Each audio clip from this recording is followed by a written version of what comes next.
In 1943, Andrew Loomis published Drawing the Head and Hands, one of the best how to draw books ever created. In it, he outlined a nice method for creating and constructing the face in a linear fashion. This is often what people refer to as the Loomis Method. However, I feel like this is often misrepresented, and in this video I want to talk about why there really is no Loomis method if you're looking at learning how to draw heads from imagination, but there is something which is a lot better. Let's get started.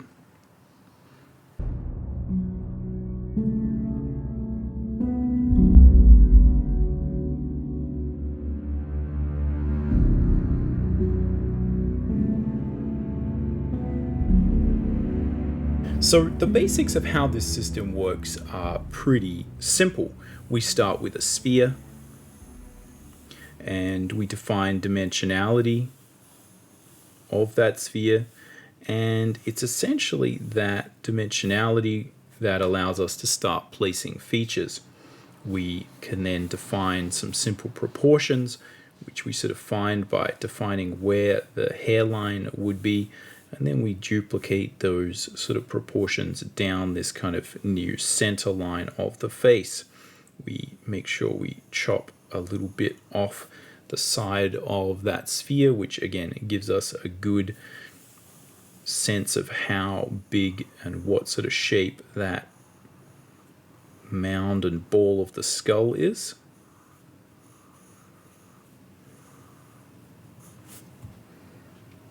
And then we can use those proportions to place in our features.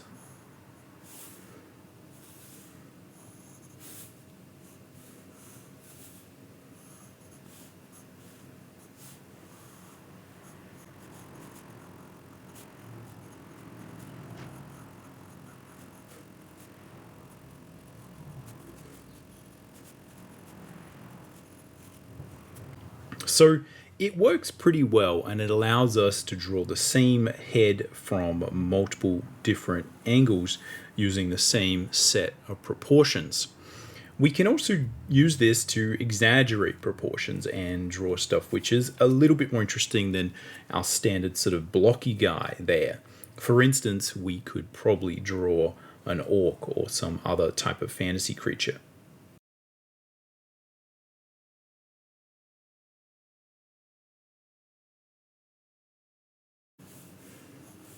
It's just a matter of using the same base proportion, but what we do is we just exaggerate some of the features and exaggerate the general anatomical proportions. I can move the brow forward a little bit more, give it a little bit more prominence. We can create a slightly larger sort of nose, again, that I'm sort of just massing in there. We can create some slightly wider cheekbones.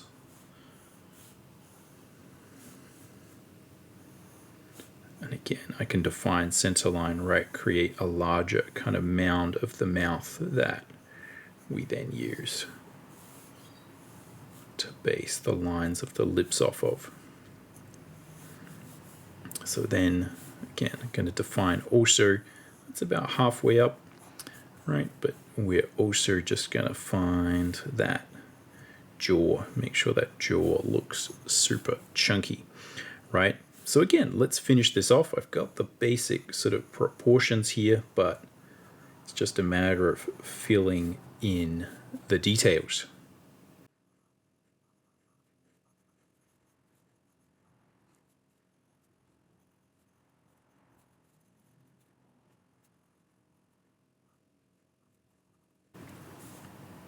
So there you go, a similar idea.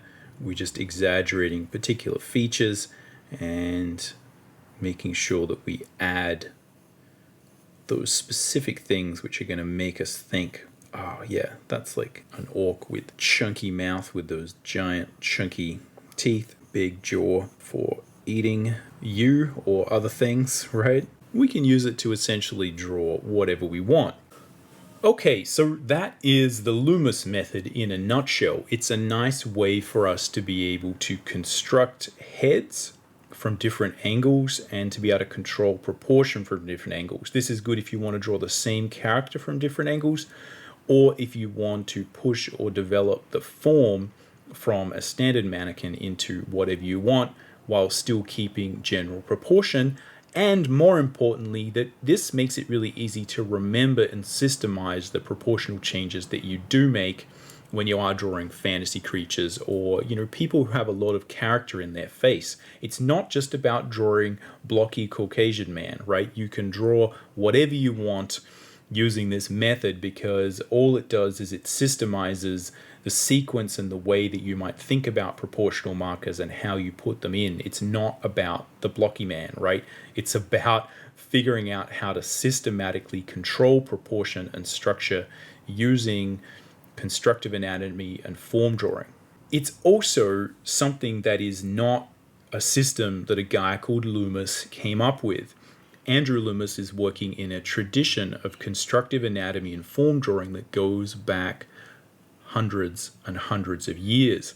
Often there are what I view to be silly debates on the internet, such as, do you use the Loomis method or other methods of constructing figures that you might have heard of, like the Riley method or Bridgman's method?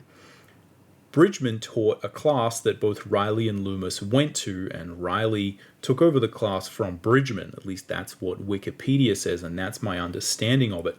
All of these people are essentially talking about exactly the same thing, which is, again, a tradition of constructive anatomy that goes back hundreds of years and is part of a tradition that involves some of the best illustrators and artists that the world has ever seen. A lot of these things would have been passed down over the years through workshops and schools, universities, ateliers, from teacher to student, and the student then becomes the teacher, and it goes on and on. There's a long tradition of artists teaching this type of information to each other and creating schools of thought for how to go about learning and practicing art. This is just one of those, and Andrew Loomis's book and Andrew Loomis's method, while unique and interesting, are merely an articulation, albeit a really, really good one, of that tradition of constructive anatomy, in the same way that Riley and Bridgman are just different articulations and examples of how someone goes about trying to communicate how they draw, how they think about constructing when they're using these types of systems. The second thing that I think is really important to understand is that it's not something you copy. If you think about trying to master and achieve a really high level of constructive anatomy, it's not that you're going to get better and better and better and more accurate at drawing the standard blocky Caucasian man that you often see in a lot of these Loomis head figures and drawings. It's about developing your own system, working within a similar tradition. And you may find that a sequence that works for you might be slightly different to the official Loomis method. Again, it's not that any of these methods are right or wrong or better or worse than each other. What they're trying to do is explain how particular artists have had success teaching and learning and working using this body of knowledge. And you, if you learn it and get really good at it, will probably find a spin on it that is a little bit unique to you. A sequence, a series of proportional markers. You might focus on particular proportional markers more than others. It really is about what you need to support your drawing. So again, mastery of the Loomis method is not following his step-by-step guide exactly. And I would urge you not to keep practicing and practicing, trying to get it exactly right.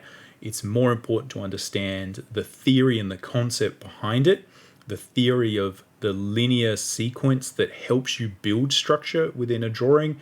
Again, those same linear sequences and breaking down to form can be used and have been systemized and put down by artists for drawing animals, for drawing cars, etc., etc. It really is about understanding the basic fundamentals of proportion and perspective and anatomy and form drawing and construction drawing through, etc., etc., etc. The same stuff that has been passed down through the centuries from teacher to student. The third thing is that it's not a quick fix. It's not something where you just learn a system here by watching a 5-minute YouTube video and then you go on your way. There are a lot of other bits and pieces here that will really help you to master this. You do need to understand perspective, and you do need to understand form drawing and basic concepts like drawing through and other things that are going to allow you to properly utilize this method, because a lot of what's happening is that we are placing points in space and trying to find proportional markers, and a lot of what we're doing is thinking about the form in 3 dimensions and using an understanding of perspective to help us do that.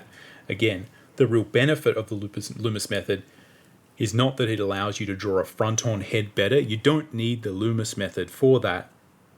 It's beneficial when you're drawing heads from different angles, or when you have to reproduce proportion from different angles. That's where it really shines. So I'd urge you to think about it more as a window into a way of creating art that is a very, very rich tradition and history of creating art, and it's something that you can learn and you can get really, really good at. The number one thing I would say is buy the damn book. It's surprising to me that most of the videos and the advice out there talks about people teaching you the Loomis method on their own. It's really simple. Go buy the book. It was written, albeit in 1943, and it has aged, and it is of that era, both in tonality and the type of words that are used. It isn't the most approachable thing, but it is a very, very good, nicely written, well-explained how to draw book. And if you're interested in this, don't go and listen to someone talking about it online. Go read the book. It's really good.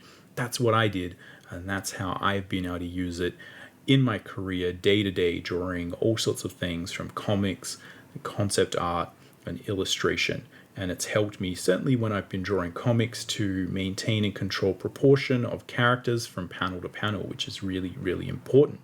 So there you go. Those are the reasons that I think the Loomis method is a little bit misunderstood. And I've heard a lot of students come to me and say, hey, I learned the Loomis method, right? And they show me, again, that idea of a ball with a stick, drawn down from it. And they're really not understanding a lot of the theory and the concepts underpinning it. And they sort of tend to think that, hey, I watched a video, I've understand the basic concepts, I've looked at it for 5 minutes, and therefore I should be good to go. I haven't seen a lot of people actually buy the book and read it and study it and understand it, and that's what I would recommend you do. That's all I've got here. If you are looking to improve your own head drawing and anatomy skills, check out my free mini workshop, link in the description, where I go over the 5 most common mistakes people make with head construction and how to fix them. That's all for now. Catch you around. Happy drawing.